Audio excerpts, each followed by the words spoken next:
छा चइबो त तोते खे पूरो पढ़ाए वठी आयो ही। बोल तोता बोल, मिठल खे कंहिं मारियो आहे? मिठल खान जो जंहिं खून कयो हो उहो हिकु नओं चहिरो हो। उनखे मां ॾिसंदुसि त सुञाणंदुसि।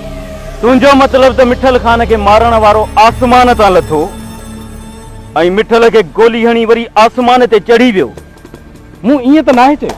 मिठल खान जा असां टे धुरियूं दुश्मन हुआसीं, खानू, मां ऐं मूसा खान। पोइ नओं दुश्मन ज़ाहिरा त आसमान तां लही आयो हूंदो। मूसा खान वटि मुजीब रहियल आहे, उहो बि त हिननि लाइ नओं आहे। मुजीब जी मूं पूरी जांच कई आहे त हू मिठल खान जे मौत खां पोइ ॿिए ॾींहं ते आयो हो। थी सघे थो त अॻ में आयो हुजे, पर मूसा खान हुनखे पोइ ज़ाहिर कयो हुजे। खानू, घणी गेल खां सुठो आहे त तूं एतबार छो नथो ॾीं त रातो की साज़िश ऐं मिठल खान जे क़त्ल में तूं मुलविस नाहीं। जंहिंखे खानूअ जी ज़बान ते एतबार नाहे, उन शख़्स खे खानू एतबार ॾेई छा कंदो? इन जो मक़सदु त तूं एतबार न ॾींदई। खानू अॼु ताईं न कंहिंखे साख ॾिनी आहे, न ई पाण खणंदो। जेकॾहिं तूं मूंखे एतबार नथो ॾीं त अॼु ॾींहं खां वठी तुंहिंजूं मुंहिंजूं वाटूं अलॻि। पर इहो यादि रखजांइ, जंहिं ॾींहुं मूंखे तुंहिंजे खिलाफ़ पक्की साबिती मिली, उहो ॾींहुं तुंहिंजी ज़िंदगीअ जो आख़िरी ॾींहुं हूंदो। आचर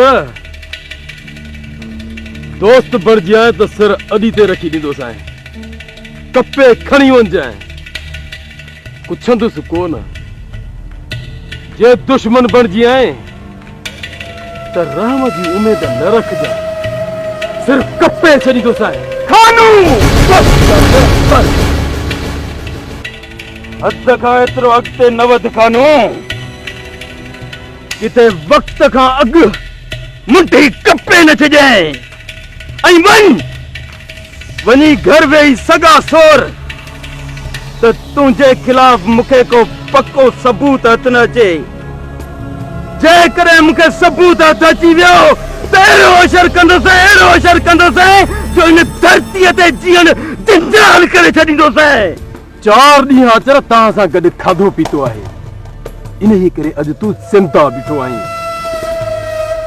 अगरि इहा गुस्ताखी को ॿियो करे हा त उनजो नाश खानूअ जे पेरनि में हुजे हा। दम आहे खानू, तो में दम आहे, पर अॼु ताईं तो गिदड़नि जो शिकार कयो आहे। तुंहिंजो शींहनि सां कॾहिं वास्तो ई नाहे पियो, पर हाणे पंहिंजा कन उभा रखजांइ। ईअं न थिए जो शींहं जी हकल ॿुधी ऐं वायूं बताल थी वञनि ऐं ज़मीन ते अची फाको करी। शींहं जो शिकार त छा, शींहं जे वात में हथ विझी उनजी दिलि कढण खानू चङी तरह ॼाणे थो। इंतज़ार रहंदो।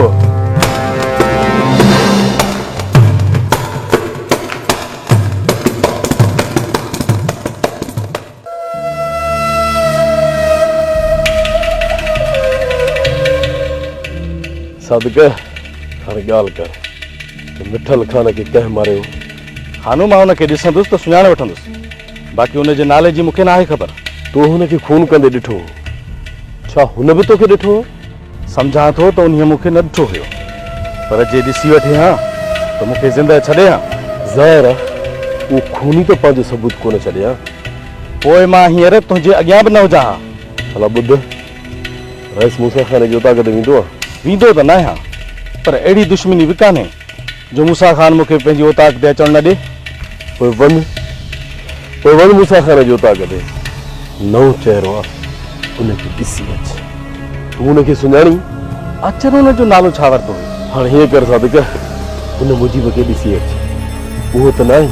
ठीकु आहे, ॾींहं ॿिनि में इहा जांच करे तोखे ॿुधाईंदुसि। जब्बार मजूअ जी बि जांच कई अचिजांइ।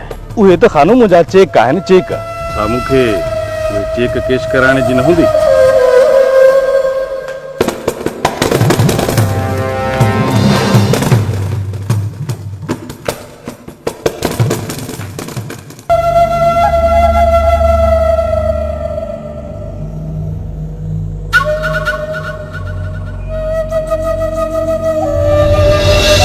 जुड़ेला छा थियो? ही केर हो? पंहिंजो ई चेलो आहे। वापस सर करिस। छो मुजीब? जुड़ेला चेले जी अख में मूं शैतान जो वार ॾिठो आहे। वापस सर करिस।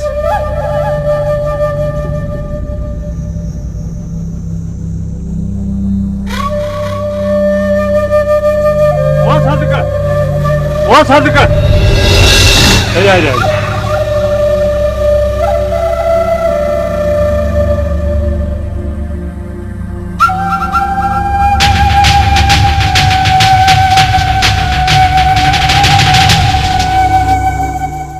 ही पंहिंजो चेलो आहे, पंहिंजो चेलो।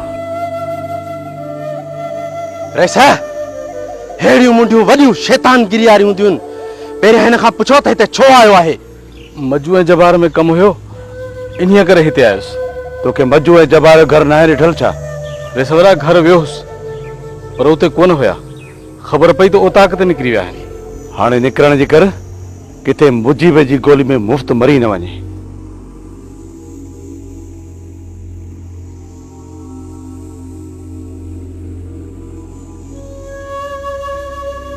रेसा लगे थो त असांजो विछायल ॼार कामयाब वञे थो। जेकॾहिं इहो शख़्स जबार ऐं मजू वारनि ॾे नाहे आयो ऐं मूंखे ॾिसण आयो आहे, पोइ पक सम्झो त असां मक़सद में कामयाब ज़रूर थींदासीं। जे इहा ॻाल्हि आहे त मां तोखे पूरी जांच लही ॾियां थो त इहो शख़्स हिते छो ऐं छा लाइ आयो, पर अहिड़े नमूने सां जीअं उन शख़्स खे शक न थिए। ॿार नाहिया मुजीब। जुड़ियल हुकुम बोतार साईं। वञ जांच करे अच, मजू ऐं जबार घर में आहिनि या न, ही शख़्स उते वियो हो या न। वञ पूरी जांच करे अच। हुकुम बाबा, तव्हां थोरो इंतज़ार कयो, मां समूरी जांच करे मोटी थो अचां। तूं छा थो सम्झी मुजीब त असां पंहिंजे मक़सद में कामयाब थींदासीं या खुले मैदान में मुक़ाबलो करणो पवंदो? जेकर आचर उन राति बची न निकिरे हा त नबन ऐं खानू पाण में विढ़ी तबाह थियनि हा। पर अञा बि आचर जो पूरो शक खानूअ मथां आहे ऐं ही शख़्स खानूअ जे बेगुनाहीअ जा सबूत वते थो ॻोल्हींदो। हाणे असांखे सिर्फ़ हिकु ई फायर करणो आहे। जेकर उहो पूरे वक़्त ते थियो, पोइ परे हटी वेही मज़ो ॾिसजांइ त आचर ऐं खानू वारा पाण में विढ़ी कीअं था बर्बाद थियनि।